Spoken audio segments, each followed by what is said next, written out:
Tiwala ho si British-Israeli lawyer Nicholas Kaufman, mga kaboses, na malakas ho ang depensa ni dating Pangulong Rodrigo Roa Duterte laban ho sa kasong Crimes Against Humanity sa ICC o International Criminal Court, mga kaboses. Base ho ito sa kanyang pahayag ho. Ngayon lang ho, mga kaboses, lumabas nakausap po siya ng mga media doon po sa The Hague, sa Netherlands, at yun nga talagang malakas yung tiwala niya na si former President Rodrigo Roa Duterte makakalusot, mga kaboses, sa kaso na Crimes Against Humanity. Si Nicholas Kaufman po, mga kaboses, ay hindi ho basta-bastang abogado ho ito, mga kaboses. Pakinggan ho natin ito hong kanyang pahayag, and then pagkatapos ho, mga kaboses, ay tatalakayin ho natin kung sino ba ito si Nicholas Kaufman, mga kaboses, at ano ba yung kanyang kapasidad at kanyang kakayahan bilang international lawyer po, mga kaboses. So please like, follow, and share. Paki-subscribe na rin po, mga kaboses, sa ating YouTube channel. Ano po, mga kaboses? Kayo ho ba isa rin sa mga naniniwala na makakauwi si former President Rodrigo Roa Duterte sa lalong madaling panahon? I-comment nyo sa baba, mga kaboses. Pakinggan ho muna natin itong interview kay British-Israeli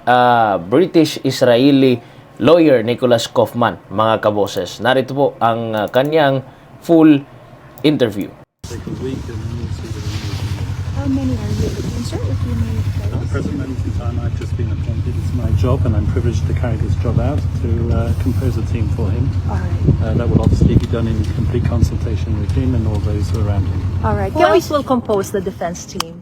I don't have the ability to comment on that at the moment. Can we say that, have you been, I was formally appointed. right, but So has the it been ICC confirmed approved that? already by the ICC? Yeah. I believe that something might be introduced into the court system today. All right. So what do we expect from here on, sir? A strong defense. Sir, are you confident that you will be able to bring back home former President Duterte? I certainly hope so. Do you have any petitions to file prior to the confirmation of charges hearing on September 23? There will be petitions, obviously. Once again, it's not for me to comment on the defense strategy at this moment in time.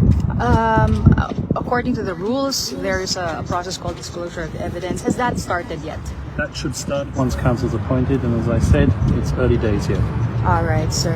Where are you headed now, sir? You've met with Vice President Sara Duterte as well. Indeed, I am. What was any message that the first message that the president gave to you? That he's in good spirits and looking forward to conducting his defense. How often are you able to visit the former president? I'm available to visit the former president as long as I'm here, as long as I'm allowed to do so. I have promised him that I will come every day that I'm in The Hague. Do you have any information if the request of the Vice President to visit his father has already been approved? I'm not at liberty to discuss matters like that. Sir, finally, yesterday during a press conference by Attorney Harry Roque, he said that the president should decide on whether to take legal aid from the court or fund it himself. Would you know what the Once decision again, is? I'm not at liberty to discuss matters of funding and how the defense will be composed. All right.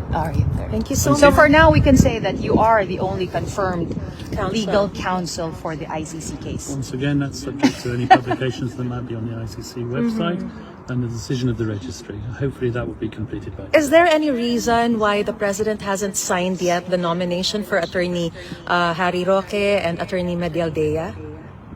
As I told you, first things first. There is a need, first of all, for senior counsel to be appointed. A counsel who's experienced in matters at the ICC, and it's that counsel's job to compose the team. It's early days yet. No one is entitled to draw any conclusion whatsoever from what has been or hasn't been done with respect to nominations at this point in time. All right. Thank you very much, sir. Okay. Thank you so All right. much, All the best. Attorney Kaufman. Do you have a calling card? Not on me, no. But you all know how to catch me if necessary. Alright, mga kaboses. Now, hindi ho basta-bastang abogado ito pong si Nicholas Kaufman. Ano po, mga kaboses? Sino nga ba si Nicholas Kaufman, mga kaboses?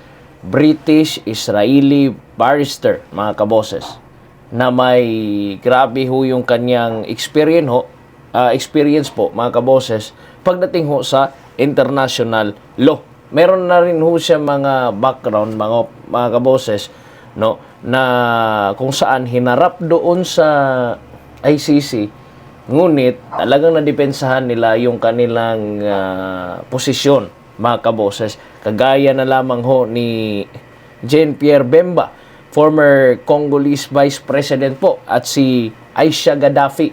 Hindi po basta-basta ito si Aisha Gaddafi. Anak po ito ni late Libyan leader Muammar Gaddafi.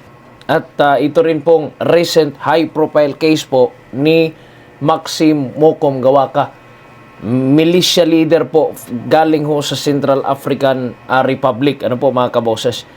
Dahil ho sa representasyon nito ni Kaufman, mga kaboses, talagang natapos yung kaso, mga kaboses, at natalo po yung ICC at nakabalik sa kanilang mga country, mga kaboses. Yung mga kaso nila, hindi ho basta-basta, mga kaboses. Compare po dito kay former President Rodrigo Roa Duterte, na talagang majority of the people galit dahil dinala si former President Rodrigo doon sa ICC. Mga kaboses? Bakit dinala si former President Rodrigo Roa Duterte doon sa ICC? Marami ho nag-question yan, mga kaboses. Halos po buong mundo, mga kaboses, na mga Pilipino, saan po na lupalo po ng ating mundo, mga kaboses. Talagang nagque-question at gumalaw ho, mga kaboses, na nagkikita ho sa international media. Nalagpasan nga nanalo nga si Attorney Kaufman, mga kaboses, sa mga kaso ng mga high profile na mga leaders sa mga bansang ito, mga kaboses, kay former President Rodrigo Duterte pa kaya.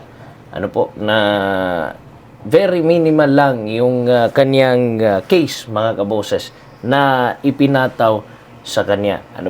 Siguro, sa sinabi ho ni Kaufman, para ho sa kanya siguro, parang basic lang, kasi dumaan na sa talagang napakahirap, mga kaboses, na sitwasyon, o pinanghawakan niya yung mga high-profile case, mga kaboses. Si former President Rodrigo Roa Duterte, hindi naman high-profile, mga kaboses. So, para kay Kaufman, parang, kung nakikita nyo sa video, parang confident talaga siya.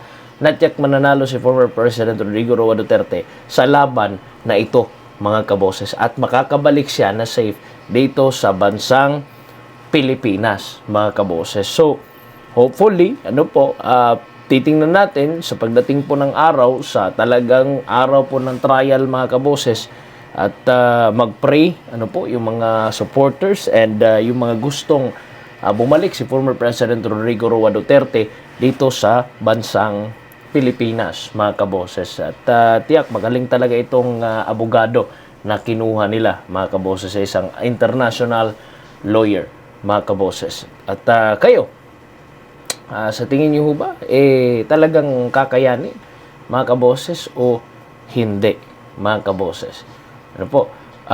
Sa akin, sa tingin ko, kaya talaga ni Kaufman, mga kaboses. Kung kaya niya doon sa mga high-profile cases, mga kaboses, sa ibang bansa, mas kaya niya yung kay former President Rodrigo Roa Duterte, mga kaboses. Tiyak, kinebahan na siguro yung mga katunggali sa politika ng mga Duterte, mga kaboses, dahil hindi siguro nila in-expect na makakakuha si former President Rodrigo Roa Duterte ng ganito kagaling, na abogado, mga kaboses. So, abangan natin yan.